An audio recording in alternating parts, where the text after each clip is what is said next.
Hello dear student and hello मेरे वेरीरो, कैसे हैं आप लोग। तो आशा करते हैं कि आप लोग अच्छे होंगे और स्वस्थ होंगे और अपनी पढ़ाई अच्छे से करेंगे। गर्मी बहुत है, बहुत स्टेट्स में बहुत ज़्यादा मतलब हीट है, बहुत ज़्यादा गर्मी हो रही है। लेकिन फिर भी भाई कुछ भी आ जाए, हमें तो अपनी लाइफ कंटिन्यू रखनी है। तो हमें बाहरी स्थितियों से ये नहीं कि हमें हारना है, रुकना है। तो आज के सेशंस में हम बेहद ही इम्पोर्टेंट टॉपिक डिस्कशन करने वाले हैं और इस टॉपिक से आपके बोर्ड में 5 नंबर फिक्स होते हैं, क्योंकि ये डेरिवेशन है एक, और हर एक ईयर का रिकॉर्ड रहा है कि ये 2 डेरिवेशंस आते हैं सेम होते हैं। एक आपका एक्सियल पोजीशन तथा एक इक्वेटोरियल पोजीशंस, और इन दोनों पे हमेशा किसी पे एक पे मतलब हर एक सेट में किसी न किसी एक का डेरिवेशन पूछ देता है, और ये डेरिवेशन थोड़ा लंबा जाता है तो भाई इस पे 5 नंबर मिलते हैं। और अब तो आपके जो बोर्ड है, जो पेपर्स हैं, वो थोड़े चेंज होते जा रहे हैं। पहले थोड़ा इजी होता था कि केवल डेरिवेशन देता था, हाँ डेरिवेशन कर दो, लेकिन अब आपको डेरिवेशन देगा और साथ साथ में वहां पे आपको एक न्यूमेरिकल्स भी लिखा रहेगा। तो चाहे फिजिक्स हो चाहे केमिस्ट्री हो, न्यूमेरिकल्स की तादाद बढ़ती चली जा रही है। तो इसलिए आपको, और फिजिक्स केमिस्ट्री के न्यूमेरिकल मैथमेटिक्स से थोड़ा हटके होते हैं। मैथमेटिक्स में फार्मूला पढ़ा, सवाल लग जाते हैं, लेकिन यहाँ पे जब तक आपके लॉजिक क्लियर ना हो, जिस टॉपिक से क्वेश्चन आ रहा है, तब तक आप चाहे फार्मूला याद रख लो, फिर भी आपके सवाल नहीं लगने होते। क्योंकि आपको सवाल पढ़ते हो तो समझना पड़ता है कि आखिर इस सवाल में क्या कह रहा है, और कुछ कुछ चीजें उसमें साइलेंट भी कर देगी। तो अगर आप उसे पढ़े रहोगे तो कहोगे हाँ ये चीजें इसमें ऐड होंगी। तो इसलिए इन दोनों को फिजिक्स और केमिस्ट्री में कंसेप्ट करना बिल्कुल जरूरी है। तो अब कहा जा रहा है कि वैद्युत द्विध्रुव की अक्षीय स्थिति में आपको क्या निकालना है, तीव्रता निकालनी है। तो भाई एक अक्षीय में निकालने है तो सबसे पहले वैद्युत द्विध्रुव कहा जा रहा है, तो हम उनका निर्माण कर लेते हैं एक वैद्युत द्विध्रुव का। तो इतना इजी है, हम तो वैद्युत द्विध्रुव का निर्माण एकदम यूं कर लेते हैं। ये हो गया है कि आपका क्यू, और ये से हमने प्लस मान लिया, हो गया आपके पास ये। और यहाँ पे हमने एक बिंदु ले लिया P दूरी पे, और यहीं पे हमें इसकी तीव्रता निकालनी है इन दोनों चार्ज की वजह से।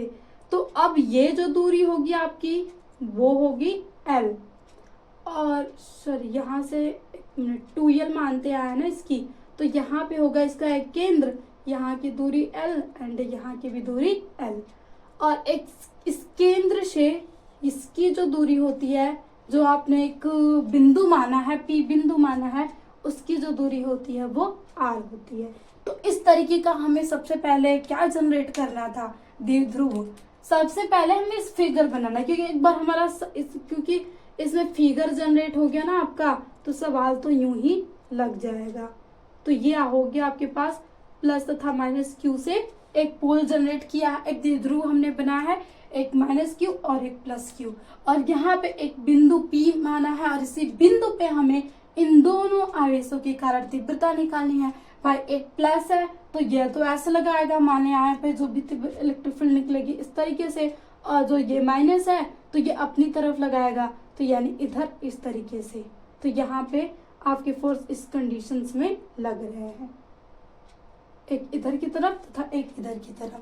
अब इसी को हमें क्या करना है, फाइंड आउट करना है। अगर हम मान ले तो इसको हम E1 मान सकते हैं, और इसको हम E2 मान सकते हैं कि प्लस के कारण E1 लग रहा है और माइनस के कारण E2 लग रहा है। अब इसी को हम फाइंड आउट करते हैं। तो सबसे पहले एक फार्मूला आप थोड़ा सा रिवाइज कर लो। ये फार्मूला तो आपको याद होगा ना कि E अपॉन FQ, और F बराबर भी हमने निकाला था। तो F बराबर जब हमें बोला गया कि परिमाण में, जब भी हम एक द्विध्रुव का निर्माण करते हैं तो आवेश परिमाण में समान होते हैं, ये नहीं कि हमें Q1 और Q2 मानना है। तो यहाँ पे अगर हम F का मान रख दें, F बराबर आप यहाँ पे रख दो अगर कि 1/4 pi epsilon not Q R का स्क्वायर, और नीचे Q, तो ये ऊपर Q जाएगा तो एक से एक कैंसिल आउट, यानी आपके पास आ जाएगा 1/4 pi epsilon not Q upon R square. तो ये आ गया आपका E बराबर एक F अपॉन Q, और F का मान रख दिया तो ये मान हमारे पास आ गया। अब इसी मान को, क्योंकि यही आपकी तीव्रता है, अब यहाँ पे फोर्स तो निकालना नहीं है, हमें तीव्रता की फॉर्म में निकालना है कि वहां पे दूरी और आवेश के हम वहाँ पे मतलब दूरी आवेश के मान में ही हमें पूरे फार्मूले को डिसाइड करना है। तो सबसे पहले हम लिखेंगे यहाँ पे प्लस क्यू आवेश के कारण बिंदु P पर तीव्रता। हो गया ना ये। अब हम तीव्रता निकालते हैं। ये आपका प्लस है Q है और ये आपका P है। तो भाई यहाँ पे हमें दूरी चाहिए होती है ना, तो अब हमें ये इतना दूरी पता है, इतनी दूरी पता है, लेकिन इतनी दूरी तो नहीं पता है। क्या ही किया जाए। तो भाई इतनी दूरी जब पता है और इतनी पता है तो इतने में से इतना घटा देंगे तो ये मिल जाएगा। तो ये आपका हो जाएगा R माइनस L। ये हो जाएगी आपकी दूरी इन दोनों के बीच की।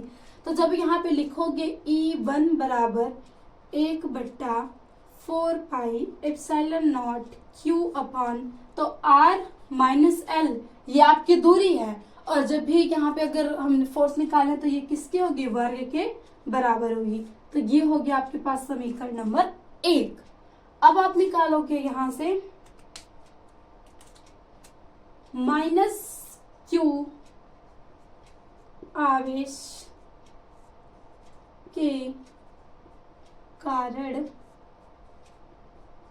बिंदु P पर तीव्रता। अब निकालो भाई माइनस के कारण, तो यहाँ पे हम लिख रहे हैं E2 is equal to 1/4 pi epsilon naught, ऊपर तो Q रहेगा क्योंकि इसके मान को चेंज नहीं किया। अब दूरी चेंज हो जाएगी। ये रहा आपका माइनस Q और ये रहा आपका P। अगेन हमें इतनी दूरी पता है, इतनी भी पता है, तो अगर हम इसको और इसको इतनी दूरी को जोड़ दें तो हमारी यहाँ से लेके यहाँ तक की दूरी मिल जाएगी। तो वही करना है यहाँ पे। अब R प्लस L का होल स्क्वायर कर दोगे क्योंकि स्क्वायर तो करना ही होता है। और ये हो गया आपके पास समीकरण नंबर 2। अब क्या निकालोगे आप, बिंदु P पर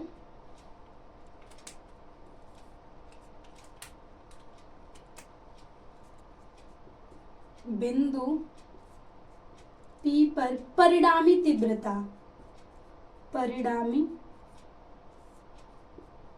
तीव्रता। भाई अब दोनों ने तो फोर्स लगा दिया। जैसे कि मान लीजिए एक रस्सी को दो लोग ऐसे पकड़ के खींच रहे हैं, कुछ लोग इधर से कुछ लोग इधर से। अब दोनों तरफ से फोर्स लगाया जा रहा है। अब जो जिधर पूरा खींच लेगा वही तो होगा इसका परिणाम कि हाँ इसने रिजल्ट फाइंड आउट कर दिया जाए, इस टीम ने इसको खींच लिया। तो सेम वही कंडीशन यहाँ पे भी है कि ये लगा रहा है इधर की तरफ और ये लगा रहा है इधर की तरफ। तो अब इसी में अगर आप इधर वाले को इधर में से घटा दोगे तब आपका जो परिणामी क्षेत्र की तीव्रता होगी वो निकल जाएगी। क्योंकि आपको दिख रहा है ना कि यहाँ पे अगर दूरी कम होगी तो क्षेत्र बहुत अधिक होगा, तो इसलिए ये आपका जो E1 होगा वो अधिक होगा। और इन दोनों के बीच की दूरी को अगर हम बढ़ा देते हैं तो यहाँ पे जो तीव्रता होती है वो कम हो जाती है। और ऊपर से ये अपनी तरफ खींच रहा है, इतनी दूरी है तो खींच भी नहीं पाएगा। तो इसीलिए यहाँ पे जो परिणामी तीव्रता होगी E बराबर E1 माइनस E2 हो गया। ये आपके पास समीकरण नंबर 3। अब आप क्या करोगे, समीकरण नंबर 3 में E1 और E2 का मान रख दोगे।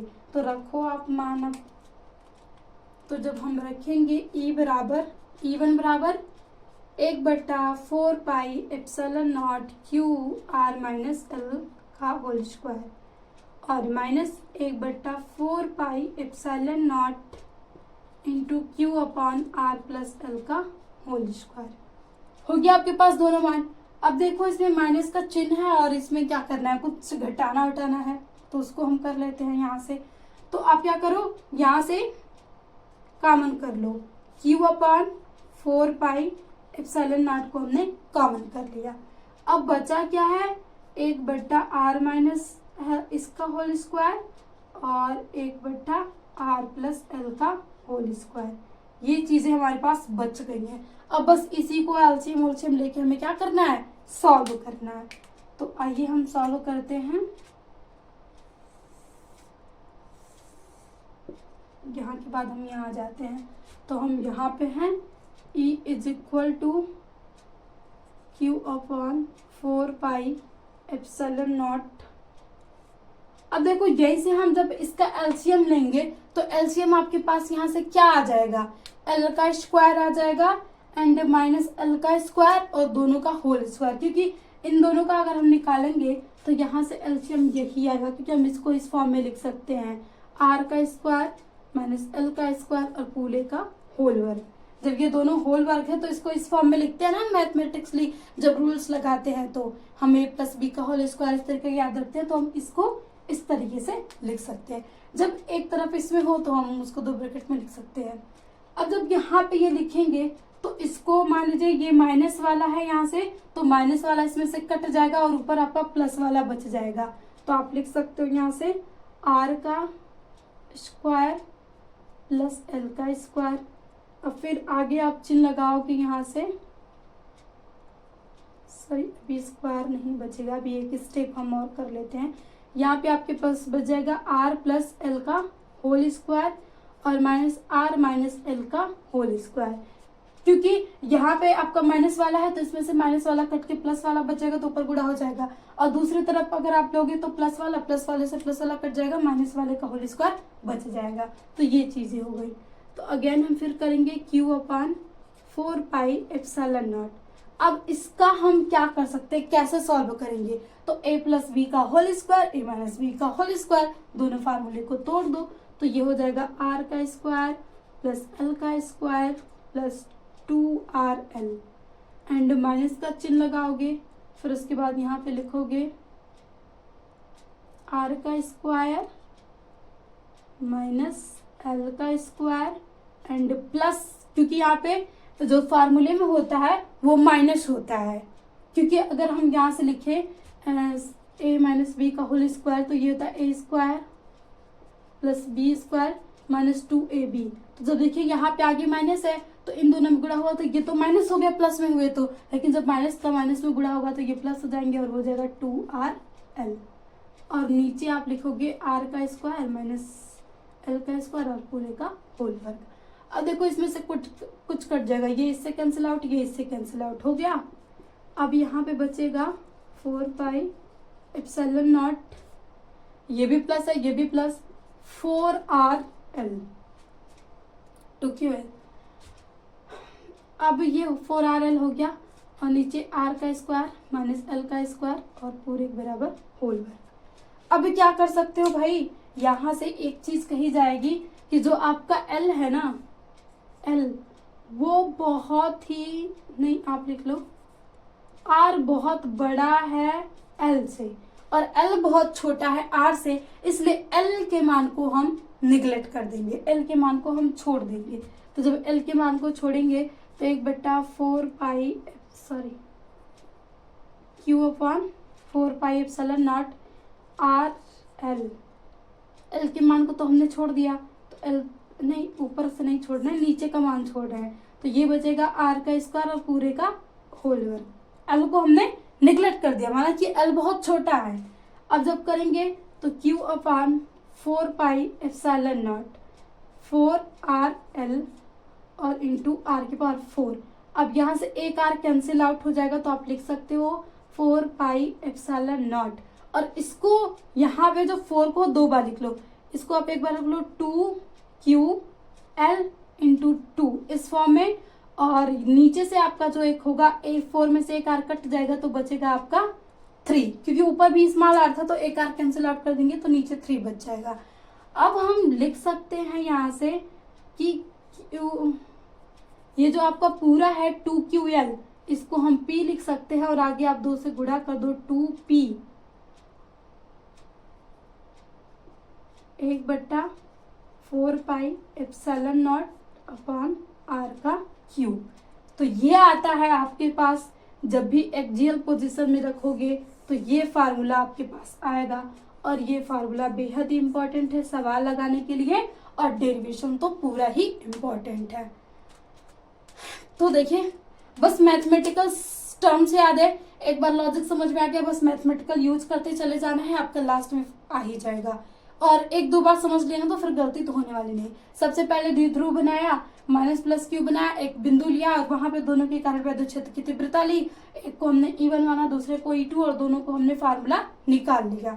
फिर उसके बाद परिणामी तीव्रता निकाला, E1 में से E2 को घटा दिया, घटाने के बाद यहाँ से ये टर्म्स आए और यहाँ से हमने बस मैथमेटिक्स यूज किया और कुछ भी नहीं, कोई भी रॉकेट साइंस यूज नहीं की गई है, बस मैथमेटिक्स जो आपको क्लास 6 से लेके 7-8 तक याद करवाया जाता है, फार्मूला a+b का होल स्क्वायर, कैसे हम बहुपद को सॉल्व करते हैं, उसी को सॉल्व करके हमने यहाँ पे ये मान निकाल लिया। फिर लास्ट में हमने एक चीज माना कि जो L है, R जो है वो L से बहुत बड़ा है, इसलिए हम L के मान को निगलेक्ट कर देंगे, और जब निगलेक्ट किए तो L हट आपका नीचे से हट गया, तो ये R का स्क्वायर मल्टीप्लाई 4 हो गया, ऊपर भी एक R था तो एक R कैंसिल आउट हो गया।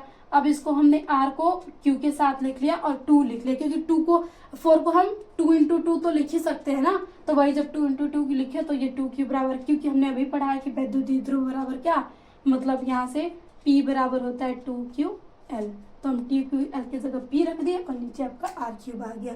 तो ये थी एक्सियल पोजीशंस का फार्मूला, और ये फार्मूला आपको याद रखना है।